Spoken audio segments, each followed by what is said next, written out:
Well,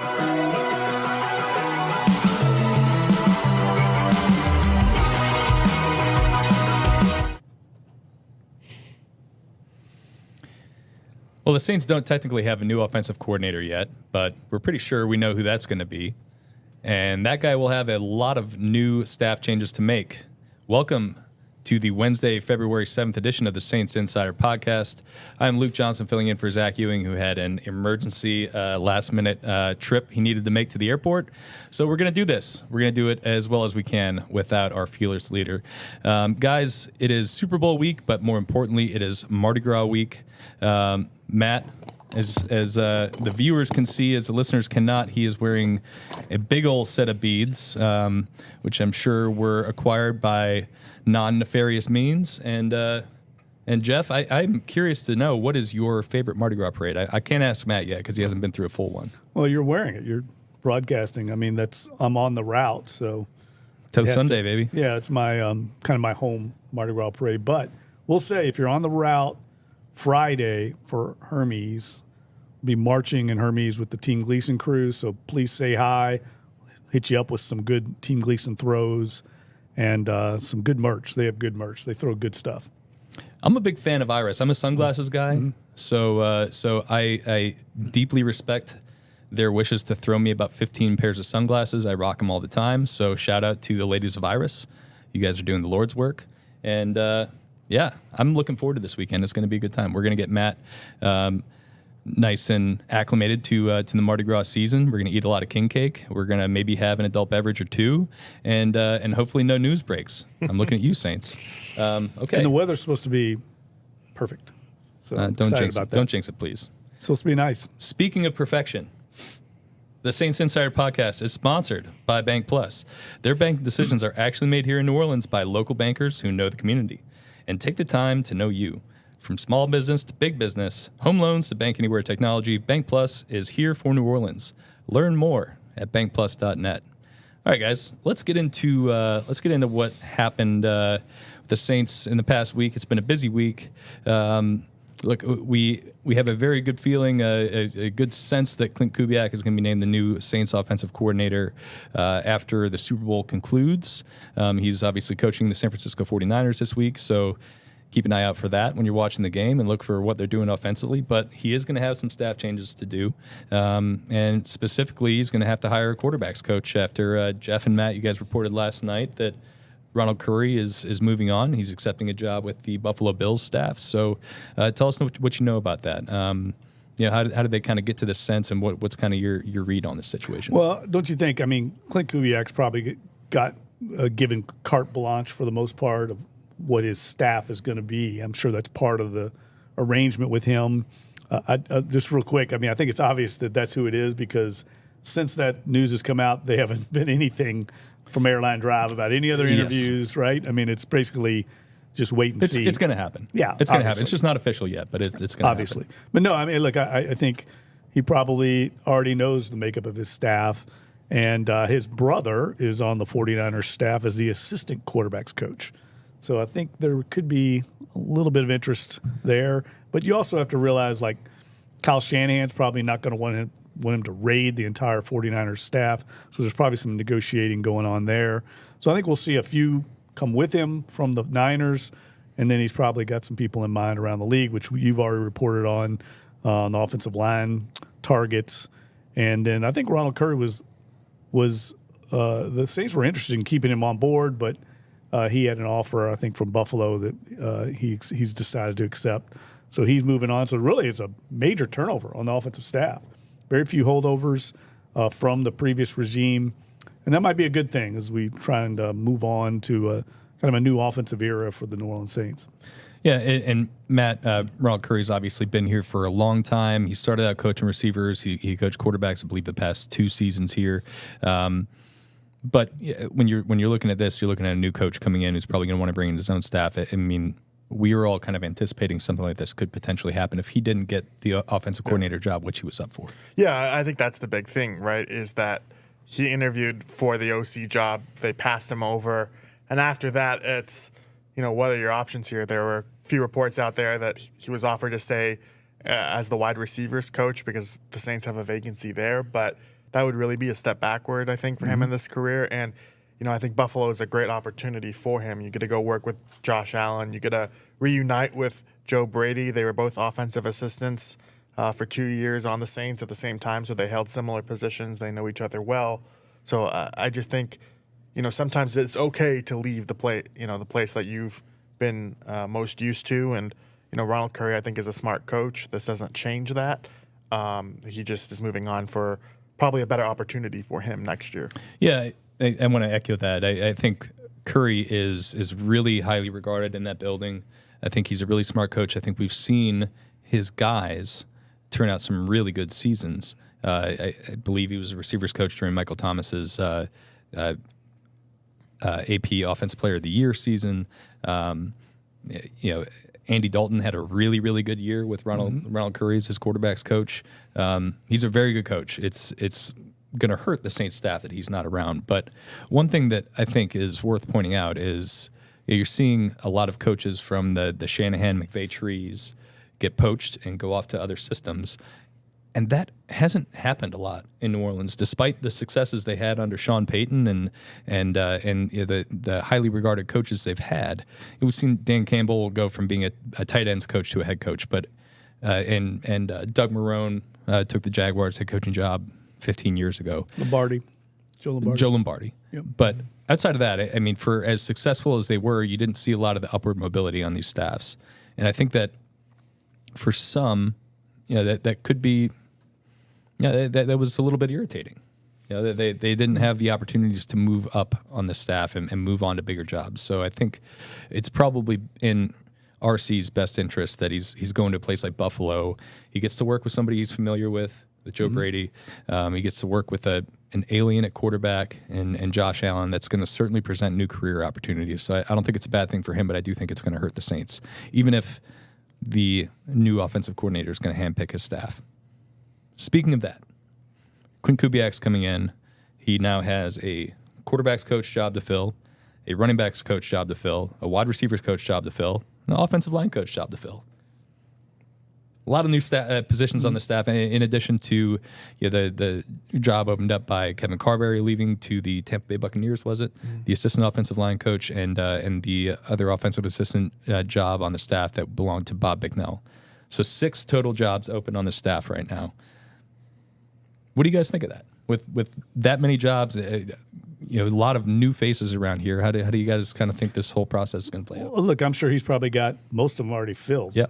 He's just waiting to get officially announced. So, I think that's probably standard operating procedure. And look, the Saints have plenty of time to implement their offense. Now that everyone knows Clint Kubiak's going to be the OC, now the personnel department, like we've talked about before, can start tailoring their personnel procurement to what fits the system he's going to run. We'll learn more about that once he gets here and has a chance to talk to him. But I expect we're going to see, guys that he's worked with in the past or is familiar with for different reasons, whether it was in Minnesota or at one of the previous stops. That's how this league works. You work with people you're familiar with. So I'm eager to see some of these guys that he brings in, a mixture maybe of. And I think everyone, listen to fans just in reaction. I think everyone's excited about just a breath of fresh air out there and some new ideas and some new offensive philosophies because the same system's been in place for almost 2 decades. Well, I think it's notable for the lone holdover is Clancy Barone, the tight ends coach. And Barone worked with Gary Kubiak in Denver the year they won the Super Bowl. Clint was in 2016, the year after, I think was one of his first positions in the NFL, but Barone was still on that staff then. So, he's a guy familiar with that type of scheme and help install that. And so I do think it's helpful to at least have one holdover on the staff to help them. And, I think the Saints tight end group maybe could use better production, but I do think he's well regarded. And he did get some out of that group last year when they were battling with injuries and such. Yeah. And just one thing to note, we reported earlier this week that longtime offensive line coach John Benton is kind of a top target for that position on the staff after the Saints let Doug Marrone go last weekend. Benton, like you guys talked about, is a guy who has experience with Gary Kubiak. He spent, I think, 8 years on Gary Kubiak's staff, spent some time on Kyle Shanahan's staff in San Francisco. Very familiar with that type of scheme, if that's indeed what they're bringing in. So I'm assuming that we're going to see a lot of guys with those familiar ties. Yeah, and look, I think Jahri Evans will be retained. Everything I'm hearing, he's highly valued by Mickey Loomis and Dennis Allen. Those are two good people to have in your corner. Jahri Evans. It's like you know what's coming next. No. Jahri Evans could be named in the Hall of Fame. We don't know. We're going to find out Thursday night. So, look, Matt and I were not around for Jahri Evans' career, but for a long time, the guy was arguably the best interior offensive lineman in football. So, Jeff, I know you are on the Hall of Fame selecting committee, is that correct? Correct. Okay, Selection so I want to know when you're talking up Jahri Evans as a potential Hall of Fame candidate, what are you saying to people? Well, look, I think more than anything, I mean, you're right. He was the best interior offensive lineman in the league for a period of time. He was honored in that way by being named to the All-Decade team, which the Hall of Fame Selection Committee votes on. So that has resonance with the people in that room. I think more importantly, though, he was part of an offense that I think Saints fans would certainly agree was the dominant offense in the NFL for a decade and a half. And he was a big part of that. He was the most decorated, accomplished player on the entire team other than Drew Brees. And so I think winning a Super Bowl, being that dominant, on an offense that I think, and I've got to talk to some of the Saints media relations people to get the exact number, but I think the last number I saw was 17 NFL records that offense broke. I mean, that's incredible. And he was a part of that. He was the best offensive lineman on that group. So I think there's no doubt he is going to get in the Hall of Fame. He's certainly worthy of being in the Hall of Fame. Whether he makes it in on this go-round or not, this is the first time he's been a finalist. He's been on the ballot for 2 years now. I think it's just a matter of time. Unfortunately, there's a lot of other players in the room, if you will, or finalists that have been in the queue for a while. Guys like Reggie Wayne, New Orleans native, Torrey Holt, guys that have been a finalist for 8 years waiting to get in. And sometimes that's just you just have to wait your turn. That's what happened with Morton Anderson. And I think that's probably what's going to happen with Jahri Evans. He's going to get in. I don't know if it'll happen this soon, though. Yeah, I feel like the one thing working against him is that he played interior offensive line. Right. If he was a left tackle who was the best left tackle in football for a 5-8 year stretch, there'd be no question. And it's unfortunate that that's kind of part of the calculus here. But yeah. I mean, you're right about some of those offenses he played on. I mean, I think the 2011 Saints offense still holds the NFL record for total yards in a season, despite there being a couple seasons now where teams have an extra game to try to catch up. That says how fantastic they were. So, and you make a great point about him playing on the interior, which I've never agreed with, but you're exactly right. I mean, if he plays tackle, the glamour position, but Doug Marrone would tell you, I mean, he was easily athletic and good enough to play left tackle in the NFL, but the Saints already had Jamal Brown, at tackle, who was an all-pro tackle, so they just inserted Jahri Evans at guard right away, and he came from, Division II school, Bloomberg, great story, would have been probably an elite recruit, but the season before his senior year, so his junior year, he was a really good basketball player, and he blew out his knee and pretty much was under-recruited because of that, because of the basketball injury, ends up at this Division II school, dominates. And so there was a little bit of a projection issue when he came out of Bloomsburg. I remember Doug Marrone talking about how the tape said this guy looks like a stud, but you just don't know because of the competition. And that's why he fell, and the Saints got him in the middle rounds, and he's going to be a Hall of Fame player that they got, I think, in the 4th round. Yeah, just an absolute cornerstone at offensive guard. Bunch of all-pros, bunch of Pro Bowls, all-decade team. I mean, to me, he seems like a shoo-in. But I think Jahri's an interesting case. I think when you're looking at the Saints, what they have Morton Anderson, Willie Rofe, Ricky Jackson. Am I missing any in their Hall of Fame list? Nope, that's it. Okay. So we think Jahri's going to get in. Who else do you think makes the Hall of Fame from the Saints? I mean, Just guys who are not in yet, but you think will be in. I think there's one pretty obvious answer and a couple others that you could make a debate on. yeah, I mean, Drew Brees is the obvious one. He will be in there. Besides that, I mean, Michael Thomas was on a Hall of Fame track before the injuries, but I think the injuries have kind of shelved that. You could kind of say the same thing with Alvin Kamara, too. Beyond that, Cam Jordan. Cam Jordan, for sure. He's gonna be. He's a really interesting test case, I think. Yeah, he's going to be. I don't think he's a shoe-in, but I think he will get in. He's certainly worthy, but he's kind of in that group of like, Jared Allen's on the ballot right now. Kind of, I don't think he's quite up to the Julius Peppers level. Julius Peppers is probably going to be a first ballot guy, but certainly his numbers, and he's got a little more playing to do, so he's down the road a little bit. Yeah, for the viewers and listeners out there, you have to be retired for 5 years before you're eligible for induction. So say if Cam plays next season, which we expect him to, I mean, we're talking like 2030 before he would be eligible.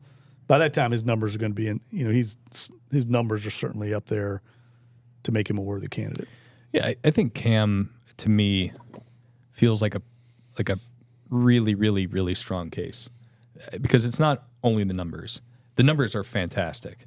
I think this season snapped a stretch of, 11 straight seasons where he had 7.5 sacks or more. There's 2 other players who have done that.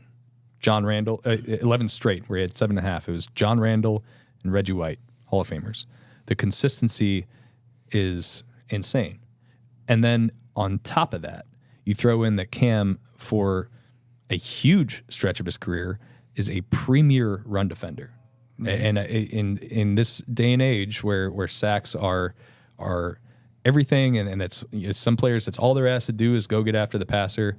Cam was a 3-down player who was on the field for 80-90% of the snaps. He is a truly unique player, and I hope that Dunk, when you're making the case for him to be in the Hall of Fame, that you're able to get that across to people, is that he is not. He's not just a pass rusher, and there's so much more to his game that makes him worthy of being in the Hall of Fame. I'll tell you the other thing that I think's interesting.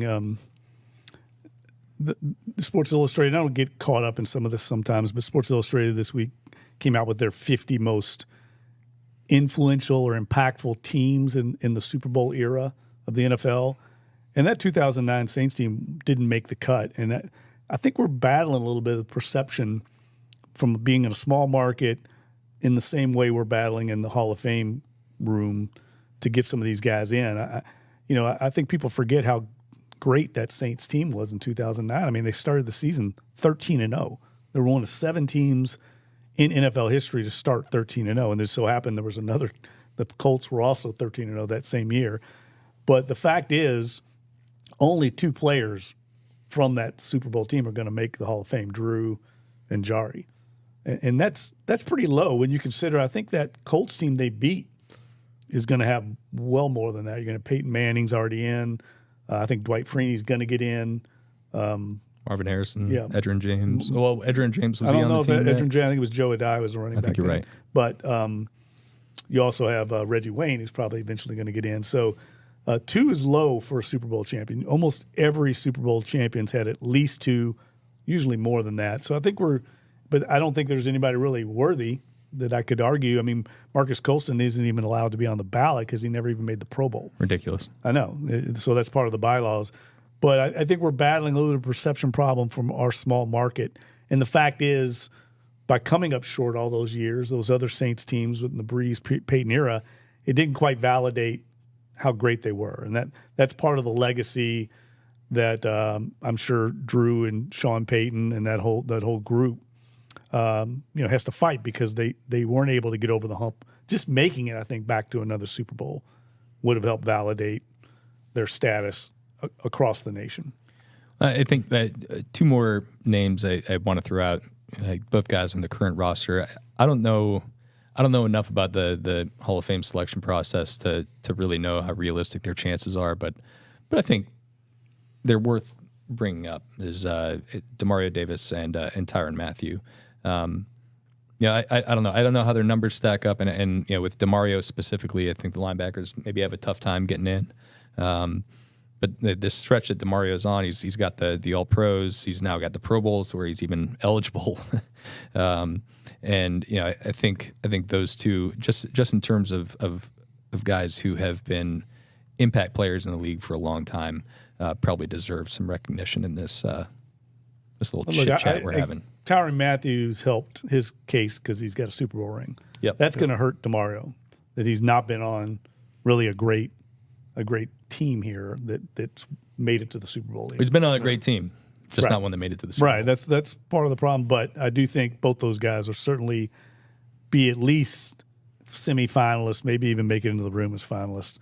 Certainly Tyrann Mathieu, I think, probably a little stronger than Demario, but you keep stacking All Pros and Pro Bowls. I'll tell you a good thing to watch or look at is that Hall of Fame monitor that Pro Football Reference does, because that really does put together a formula of honors and durability. And you make a great point about Cam Jordan. Same is true of Jahri Evans. I mean, people don't realize Jahri Evans' first 7 years in the league never missed a game or start, similar to Cam Jordan. I mean, that durability, I think, and I argue in the room a lot, I don't necessarily agree with the Hall of Fame selection and that you don't take into account things other than on the field.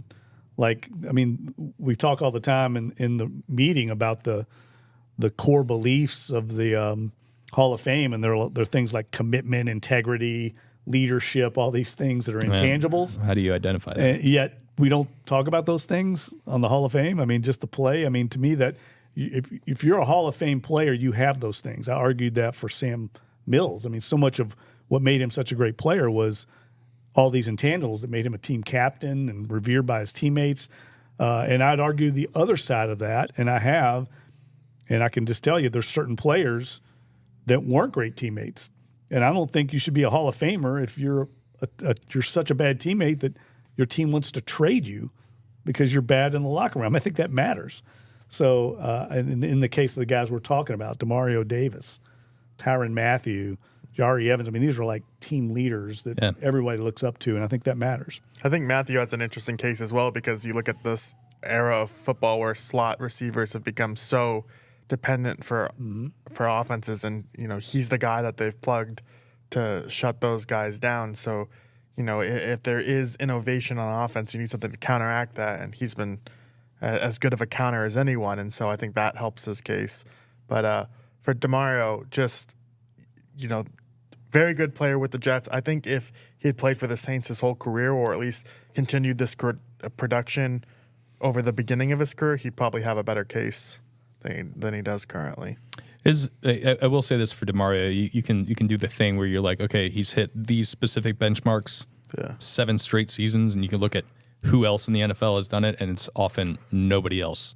Whether it's did he make an All-Pro with the Jets? He did not. No, okay. He did not. He All of his honors, here. all of his honors have come since he signed here in 2018. But if you just look at who's had 100 tackles, 5 sacks, 8 passes defended, and 10 tackles for loss in 7 straight seasons, it's like Demario and nobody else. So. Again, he plays a non-premium position in the Hall of Fame sort of discussion. You don't see a ton of linebackers get in. There's some guys. I think Zach Thomas is a guy who put up just like massive numbers. He had to wait a long time. I think Patrick Willis is going to have a really strong case this year. Yeah. Patrick Willis, was a beast. But this is, that goes part of in the discussion about like the narrative of a guy's career. I think Pat Willis for a long time was considered the best linebacker in the NFL.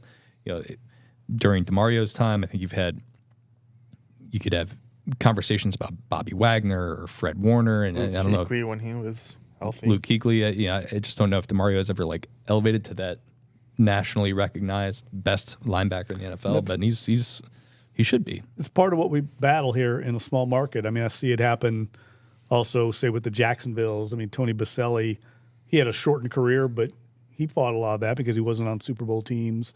Was in a small market, but I think everybody would recognize Tony Baselli was a dominant player. If he'd have played on the Dallas Cowboys, I mean, he'd have been a shoe-in. Yep. It just took him a while to get in. And that's a shame, but that's the reality of being in New Orleans, and it's something we're trying to fight. I mean, I think that Super Bowl team is grossly overlooked with how good it was. And I've argued in the room many times. I mean, just look at the run the Saints went on. The 3 games they won, they defeated Hall of Fame quarterbacks. I mean, Kurt Warner, Brett Favre, Peyton Manning, and they won most of those games pretty handily, except for the NFC Championship game. They didn't play their best and still won. So I think we're going to have to keep fighting that battle and hopefully gain more allies in the room to overcome some of these hurdles. Speaking of Super Bowl 44, we can see here, let's see, February 8th, 2010, the day after edition of the Times-Picayune. Amen. That's incredible, Jeff. You were sharing those front pages from the Times-Picayune from that game you covered 14 years ago today. So I'll ask both of you what your memories are from that day, and I want to know if you have literally anything, because like 14 years ago you were probably a teenager 16, who had absolutely no connection to New Orleans. So do you remember anything about that game? I remember the onside kick, and I remember Tracy Porter's interception. Those are the 2 memories. That's pretty. That's where pretty were you good at? for. I was at home, just in Naperville, and watching it. I don't think You were celebrating in Sean Payton's hometown. I wanted the Colts to win. I do remember that, but so yeah, it you're goes. close. How far away Indianapolis from Naperville? Oh, like 2.5, 3 hours. I mean, Yeah. So you didn't have the connection with Sean Payton back then? no, not No? quite. I didn't know if there was a hometown. Oh, no, I that mean, was an epic. I know. Yeah. I mean, The thing I remember the most about that, and I kind of shared some of it on social media, and this is inside baseball for journalists, right? But like the Super Bowl is a crushing deadline. I mean, it's a late game. It takes forever, and we have incredible pressure to produce copy on the deadline so the printing presses can get rolling back in New Orleans. So that day, the game's not till that night. I remember sitting out by the pool with some of my colleagues and writing my "If the Saints Win" column and then writing "If the Saints Lose" column. You have to write this ahead of time because you don't have the time once the game's over to produce it. And I just remember thinking, as journalists, we're not supposed to root, right? We're supposed to be objective. I think that's above it's everybody's main motive. But let's face it, we root for the story, right? And the story was New Orleans winning it. Obviously, for us, it was a much better story than if they were lost. But also, just in general, I think everyone knew that story 4 years removed from Hurricane Katrina, what that meant to the city. So I was definitely rooting for the Saints to win that game, even though we're not supposed to, because it was a much better story. And I remember hearing about that morning, the Mass that was delivered down at St. Louis Cathedral, and I believe the Archbishop delivered Mass that day with a Drew Brees jersey under his, garments. And I wrote about that. And that to me summed up New Orleans in so much. Like the Archbishop was wearing a Drew Brees jersey that morning, and then he delivered a MVP performance. And that drive that was the go-ahead touchdown drive, I know we've written about it, but I think people need to remember that. That was such a classic Drew Brees drive. I think he completed 7 of 7 passes, and all 7 of the completions were to different receivers, tight ends, backs. I mean, just kind of spread it around, moved them down the field, and they took the lead, right after, I think, the onside kick, and then kind of controlled pretty much the rest of the game after that. I know they had to get the interception to seal it, but to me, that was classic Drew Brees. And, it was a magical night, and we had an epic post-game party, like Times-Picayune. I don't know if we've ever recovered from the bill we rang up on that. Back in the old expense account days? Yeah. It was. They are not like that anymore, by the way. That is not a thing that we do at the newspaper anymore. No, but it was epic because, I mean, I think we probably had 20 people down there. I mean, we had a massive team of photographers, editors, writers, and we ended up, I think, procuring the hotel lobby bar. And kudos to our editors who went ahead of time and basically worked out a deal with the manager of the hotel that we could stay there all night. And we emptied out their entire bar of alcohol. It was a crazy what I remember of it. It was a great night. A great Clancy's night. That's what That it was sounds Luke like. in Mobile as well, but he's just being polite. That is why I have Uber charges on my expense account from last week. That's Smart man. That's correct. It's funny that you bring that up because I'm still not over the fact that I didn't get to publish the story I pre-wrote about LSU winning the 2017 College World Series. Something we definitely do as journalists when you're facing a tight deadline for a big game. Like you definitely like organize, or at least organize your thoughts, and oftentimes write ahead of time for both outcomes, because you want to have good stuff that is going to make the newspaper the next day. Because as you can see on our set, we have a copy of the paper here. People get copies of that stuff all the time. You don't want your name permanently etched in history on somebody's wall with some garbage writing. No. You don't want that. Jeff, No. I know you never do garbage writing, but you don't want that. No, and that's one of the things that does make special what we do, is that it becomes a part of history. And today was fun on social media with people sharing where they've got their front pages. I mean, a lot of those went out, right? I mean, a lot of people bought those to commemorate and remember that historic night. And as we get further away from it, it becomes even more special, because you realize how difficult it is to accomplish. Have you ever covered a championship game of any kind? Yeah, in Washington, the Nats were That's right. there, and same with the Caps. So in 2018, did the Caps was there when the Mystics won the WNBA final, and that was fun. NFL, no, but hockey. I wasn't in Vegas when the Caps won. I only covered the home games, and same with the Nats. I only did the home games, but I'm still over. My senior year at University of Louisville, the Cardinals won the national championship, 1986. So that was pretty awesome.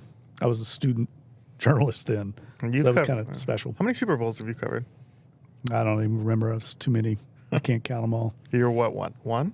I'm one. I covered the first Chiefs-Niners Super Bowl after the 2019 season. Is that a segue? Oh boy, I didn't even pick up on that. We should let you host the pod, guys. Super Bowl is this weekend. We got to make some predictions, Yes. which are surely going to turn out right, because I think I nailed both of my conference predictions as the only one. Oh, For the record. you picked Chiefs? I did. Impressive. I yeah. did, just because I was scared to pick against them. But might pick against them today. We'll see. Let's look through the rundown here. Okay, so we got three of us here. There are five of us on the staff covering the Saints. Two of our colleagues could not join us because they'd rather do other fun things and record a podcast. So first we're going to go up with Zach, our fearless leader. I'm sorry, we'll do Rod first. Rod picked the Kansas City Chiefs to win the game 27-24. And I believe Rod's reasoning was, I don't want to pick against Patrick Mahomes again. So I think he's done it every round of the playoffs. So kudos to Rod for operating his life by fear. Matt, why don't you go up next? I am going to go against Patrick Mahomes, probably to my better judgment, but I think San Francisco's been the better team all year. I did pick the Lions last week, but the comeback was really impressive.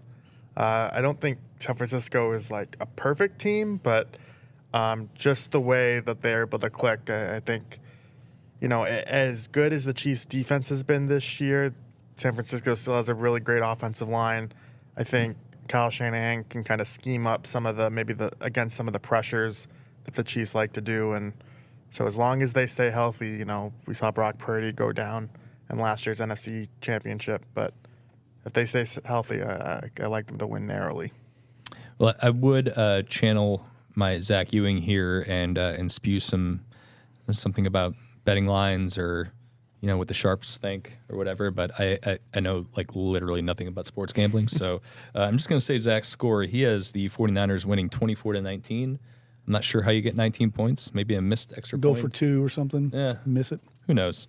Anyways, that's the sports gambling guy's pick. I had 24-21, by the way. I didn't say the score. You Yeah, I did. think it's going to be lower scoring than people think. Well, Yeah. you think it's going to be lower scoring, and I think it's going to be high scoring because I like fun. I'm picking the San Francisco 49ers to win 30-28.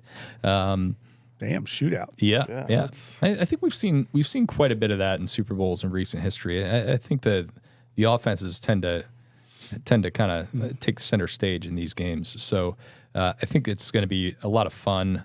But I think the fighting Kubiaks pull it out. They got so much on that offense, and we saw it last week or 2 weeks ago when they got down in that big hole and then they just ripped off like 27 unanswered or whatever it was. So I just Deebo Samuel, Christian McCaffrey, Brandon Ayuk, George Kittle. I think Jawan Jennings is a really good player. Trent Williams on the offensive line. Kyle Juszczyk, don't leave the fullback out. Juszczyk, part owner of the jersey jacket business that's sweeping the league by storm. They're just so fun offensively, and they can do so many things. I think Shanahan kind of gets over this gets this playoff monkey off his back, does the Steve Young thing, and I think they get it done. What about you, Dunk? 100% agree. I just think they want this more. I know the Chiefs want to win, obviously, but just feel like they're all in. I kind of compare it. We talked about the Saints Super Bowl. I think the 49ers are setting up just like that. They were the best team all year. They kind of got their scare out of the way in the championship game. And the week before. And now I think they're just going to – I think they're going to roll. Like, I would not be surprised if they won pretty handily because I think the defense got called out, if you've read this week. I mean, they got called out by Steve Wilkes and Kyle Shanahan. They did not play their best game in the championship game. I think they're going to come out with their A effort and shut down Mahomes. And I think it's their year, and it's Kyle Shanahan's time to rid him of these demons from that Falcons and the other Super Bowl where they were in control they were of that game. 10 in fourth quarter. Yeah, up 10, and so I just think it's their time, and I think they're the best team. And I agree with you. I think that offense kind of once the miracle happened with the IU catch off the face mask, it just kind of opened up after that, and they looked like themselves again. But I think they were playing tight, and for some reason they weren't playing very well defensively, and I think they bring it in this game. All right, so there you have it. You're either going to win this. We're either going to win these predictions off of logic or off of fear, like Rod. So somebody's going to be right, and we will see on Sunday. For now, it's all we got for the Saints Insider Podcast. We appreciate all of you for watching. Make sure you subscribe, give us a like, send some questions our way. We'll do our best to answer them on the next show. We'll be back probably next week after the Super Bowl. Hopefully, we are all surviving Mardi Gras, specifically Mardi Gras Day. Hopefully, the Saints, if you are listening, please don't hold a news conference on Tuesday next week. I beg you. I would like to go out and not work that day. Like Wednesday, the rest of New Orleans. Maybe even Wednesday or Thursday. We're going to need a couple of days to recover. Help us out. Do us a favor. Announce a Gary Kubiak or Clint Kubiak press conference on Wednesday or Thursday, preferably Thursday, and we'll talk about it all next week. So until then, we've got Matthew Paras, myself, Luke Johnson, Jeff Duncan over here. Norman Bell is behind the wheel, and that's all we got. Thanks for watching, and we'll see you next week.